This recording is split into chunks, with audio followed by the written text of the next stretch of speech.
Hi everyone, it's Deb here from Deb's Greenhouse. Welcome to my kitchen. We are going to do a series on houseplants this month. January is my birthday month, and ever since I've been an adult, I always buy myself a plant or more than one plant for my birthday. And long before I even had the greenhouse, I always felt like after the holidays were done, it was just nice to, get the house tidy again and just fill it with some greenery. So where we live, it's very cold. January is usually the coldest month, with temperatures like 30 below zero for a week or two is not uncommon. So it's a really nice time to just really enjoy your indoor space. So I've got here a plant I really love. This is a Philodendron Brasil, and it's got beautiful, beautiful variegation on the leaves. Like it just had, all the leaves are different. The striping and the pattern is different. It's got lime green, regular green, and dark green. This is not unusual for the new leaves on this one to have a bit of a more yellow tinge to it. Those leaves are okay. What does concern me though is I do have a couple of like super dry dead leaves. And I believe this is from drying out a couple of times over the last few months. So we're just going to clean it up by plucking those off. Remove those leaves. And for houseplant care for this plant, what I want to do is I'm going to run water through it. It's called leaching, and this is a great thing to do with any of your plants. I find that in February, my houseplants often would start looking a little bit tired, and I'd get more of those dead leaves on it. So I'm going to try to do some prevention in January to kind of keep them at their best. So to leach it, all we're going to do is fill it with water, the pot, just run water like I am. You want it to drain out the bottom. We're flushing the excess salts that may have built up over time in the soil. We're flushing those out. So this is something you can do with all your houseplants. Super simple. You're just gonna fill that pot with water and let it drain out the bottom. And you might notice that the water draining out the bottom has like a tea-like look, like it's a little bit light brown. That would be kind of normal. If it's running clear, then that's good too. So I'm just gonna leave that. Okay, we're back now, and I'm satisfied that it has drained enough to go on to the next step. Now, if I were just doing this, I would do a whole bunch at once, but for the video, I'll do them individually. So again, this is our Philodendron Brasil. And the next thing I want to do is I want to give it like a vitamin boost. So I do that with using our fertilizer. So the only fertilizer that I use in the greenhouse and on all my plants, house plants, outdoor plants, is my Nature's Source that I put, this is the only fertilizer that I put into liquid, in liquid form. So I'm just going to give this a gentle shake and measure some out. So this is just your good old dollar store spritzer bottle. Here we go. Get this locally here in Mornville. And then I've just labeled it fertilizer so I know only to use this for my fertilizer. For this particular, I have filled this up with water basically, and I'm going to measure out about 2 tablespoons. Here we go. Which seems like a lot, but we're going to do a foliar spray. Foliar spray means to spray the foliage. So that would be the leaves. I'm gonna put this spritzer on, tighten that up. Again, just give this a shake to mix it. You can see it's kind of a light brown color. And so now what I'm gonna do is I'm gonna spray all the leaves. So this is like giving it a super vitamin boost. This plant is not dusty, but if it was dusty, we would have washed it off before we spray it. So now that I've leached the water out and I've sprayed it down with some nutrients, basically some plant food, what I want to do next is take some cuttings of these. I do have a few of my little bud vases here, and we're going to take some cuttings. I always have some of these on shelves in my house and on my counter. So this is one from my Marble Queen pothos, and it's been in here for a while. It looks super good. I love just this look by itself on a shelf or again on my counter. So we're going to take some of these cuttings, and this is for me, this is just a lot of fun. So I have one side here that is particularly long. I'm just going to fill up these little bud vases with water.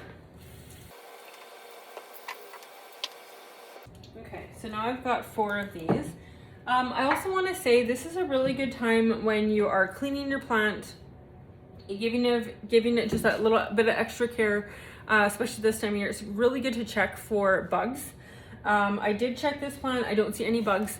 If you do see bugs, one of the easiest ways to just sort of knock them back is to physically wash them off the plant. You could do that in a shower even. So here we are. I'm going to take some cuttings. So this is really reaching out for the light. So whenever we cut something, we want to make sure we're getting like something that has a V on it. So this would be the stem, and this is a branch coming off. But I'm going to cut it off here, and then you can see those nodes. Yeah, you can see them. Those are like the beginnings of roots. So I'm going to put this in here, just slightly submerging it. There. It's really important when you take a cutting that the stem does not touch the bottom of the glass. I don't know the science behind it, but whenever the stem touches the bottom of your container, it will start to rot. So let's make sure that that is suspended up higher. You could wire it up or something if you needed to.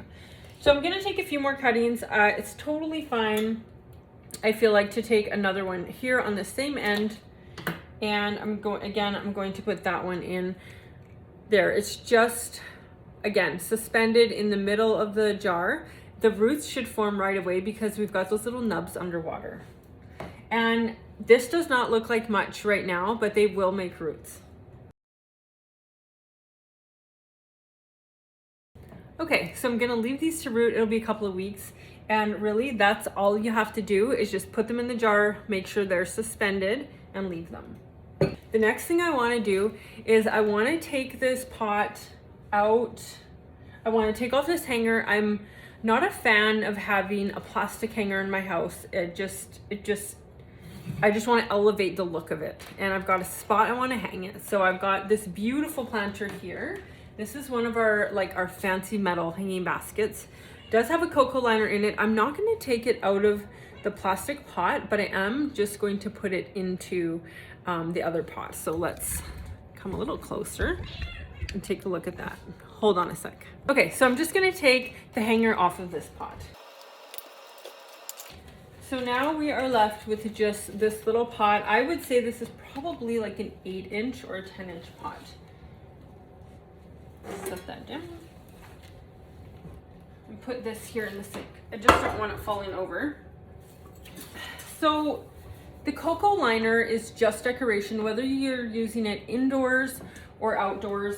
Nothing about it absorbs extra water. So don't rely on the cocoa liner. Anything that you water in there, the water will just run right through it. So for this, I'm just gonna use a large Ziploc bag, I think, if the plant will fit. And so I'm just going to roll this back. This is one of those like XL bags. Oh, I have a visitor. This is Butter. We're calling him Peanut Butter or Butter Bear. We haven't fully decided. He is adorable, and he's got a sister. Oh, she's right behind me. And we're calling her Little Bear. So we've got Little Bear and Butter Bear. They're so cute. So much of my day is spent loving on these two. They're adorable. Okay, down you go. I love them so much. And we're keeping them both. Okay, back to planting. So I'm just gonna roll this back. This green pot is a regular pot. It has drain holes. Oops. Still draining. And I'm just gonna slide it over top so that when I do water this, it's not gonna leak through the cocoa. That's the plan anyway. So just pull that up a little bit. And I'm thinking this is just gonna work pretty slick. Okay.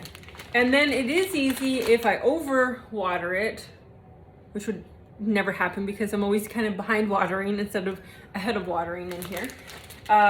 It wouldn't spill, it wouldn't spill everywhere. Okay, so now the tricky part is just seeing if this is actually going to fit. Oh, and look at that. It is perfect. So I don't want to break anything. I'm just going to do this very carefully.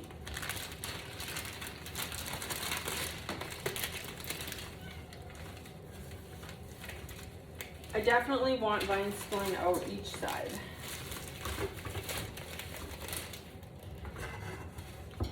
Wow, that went really good. I thought it was going to be more difficult.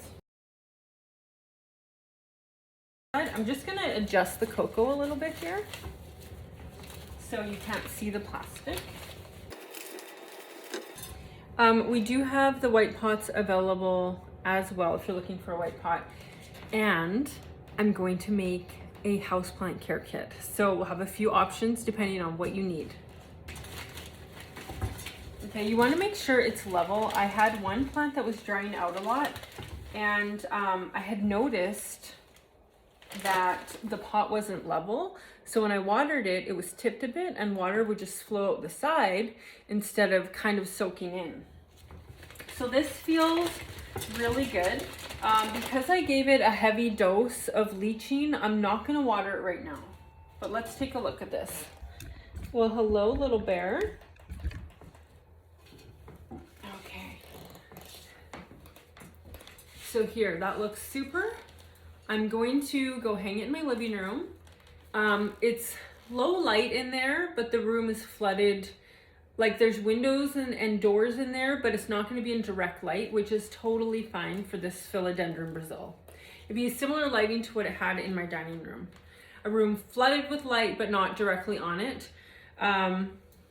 So for this in particular, it's ready to hang up. I'll give you a look.